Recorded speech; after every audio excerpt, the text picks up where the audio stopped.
This is JK Sports, John Klinnert from Fergus Falls, Minnesota, and I want to welcome you, John, here, and thank you so much for participating in this. So tell me, John, you have a sporting goods, retail, and wholesale company here. Tell me about it. When did it start? Well, I got started in 1987. I was a school teacher, a coach, and a high school principal until 1987, and I was 40 years of age. And I think sometimes when you're 40, you're at a T in a road, which way you're going to go. And I decided to try something, and basically started out of the station wagon and started at home. Then I worked for somebody in Detroit Lakes. That didn't work out, and somebody in Brainerd. And the guy knew me, played for the New York Giants, and knew who I was. And that really didn't work out, so I said I can do it on my own because I believe in honesty and integrity, and I always say what's on my mind. I don't beat around the bush. And so that's how basically I got started. John, what were you doing before again? You were a principal, is that correct? Now there you were used to getting a steady paycheck. What was that like when you were making that first decision to change? Well, that was a big decision because I didn't have a dollar in my pocket. Yeah. But I had a good banker in Ron Chebik over in Underwood, and Ron's the one that took care of me. Obviously, that was before some of the new banking laws that they have where they scrutinize everything that you do, you know. And so he covered me. That's how I got started. Where did you start? Did you start in that beautiful building you have now, or? No, I moved into that building on November 22nd, 1997. I was out of my house, and then I was downtown, where was it? Right by the Viking Cafe, which is the flour mill now. And then we went over by Ben Franklin and stopped and think about it. And I was over to Ben Franklin and decided to buy a piece of property and bought it from one of your employees here, Jerry Warner.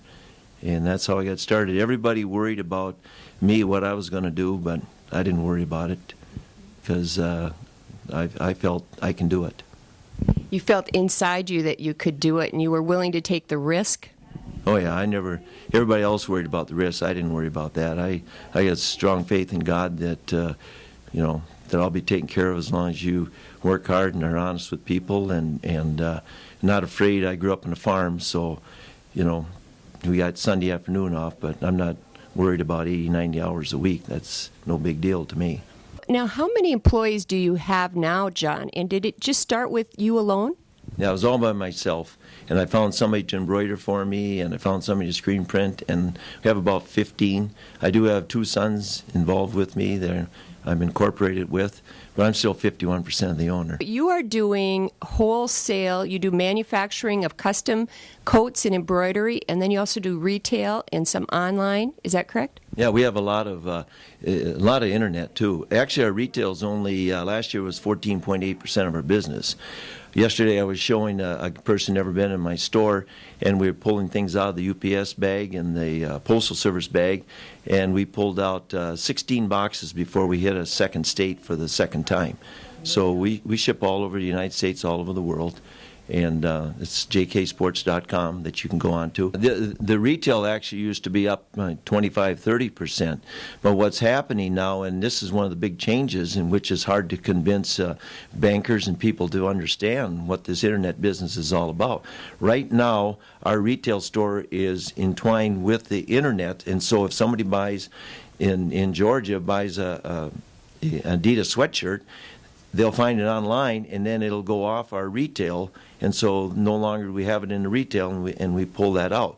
The internet sales keeps going up all the time. The most we've ever sold to or shipped in one day was 46 states and 8 foreign countries. John, did you imagine you would ever have a business this large when you started back in 1987? Did you picture it like this, or did it just happen, or how did it happen for you? It just happened. It just happened, and I always look at it as the glass is always half full rather than half empty. And I have a little jar with some holy water on my desk that's over half full, and I look at that all the time because that's the way you have to look at life. Do you have like a guaranteed paycheck, or do you know how much your paycheck is every month, or how does that work?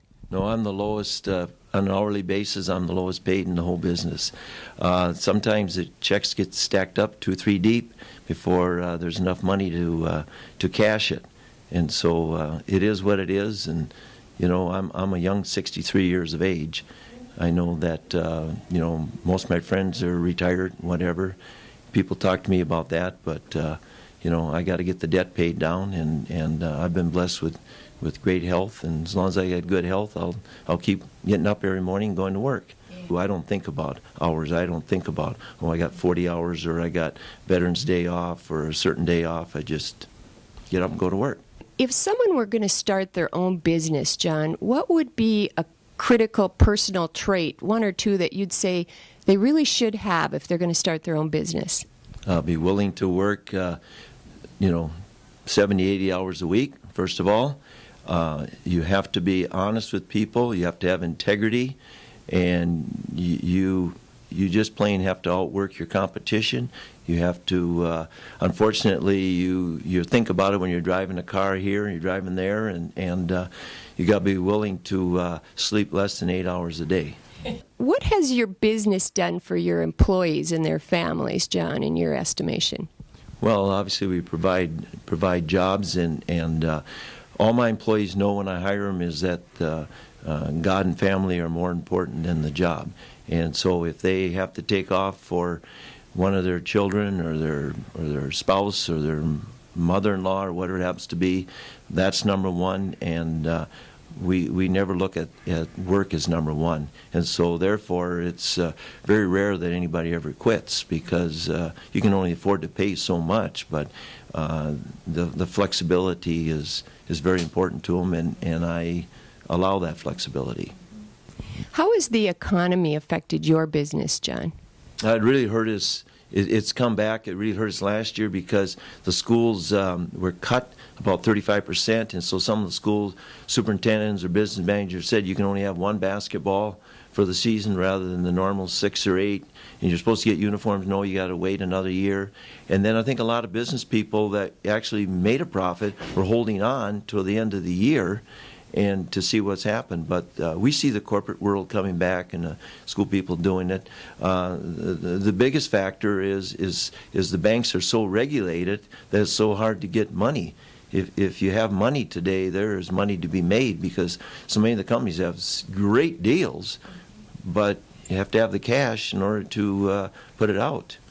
Would you do it over again, John? I'd do it over again, but I'll tell you one thing is that you're not going to learn about it by going to college and tech school and whatever. I really truly believe that it starts as a young kid, that if you are fortunate to be raised by parents who teach you work ethics, and you work hard, and you're honest with people and so forth like this, that's where I think it really starts. And then I think the other thing too is that just dealing with numbers. My father, was talk about, multiplication tables, and when I was in 3rd grade, I knew them all the way up to 12 times 12, and some of the people were worried about 1 times 2, and they brought that up in my 40th class reunion. And so I think if you're going to be in business, you have to be a person that can deal with numbers.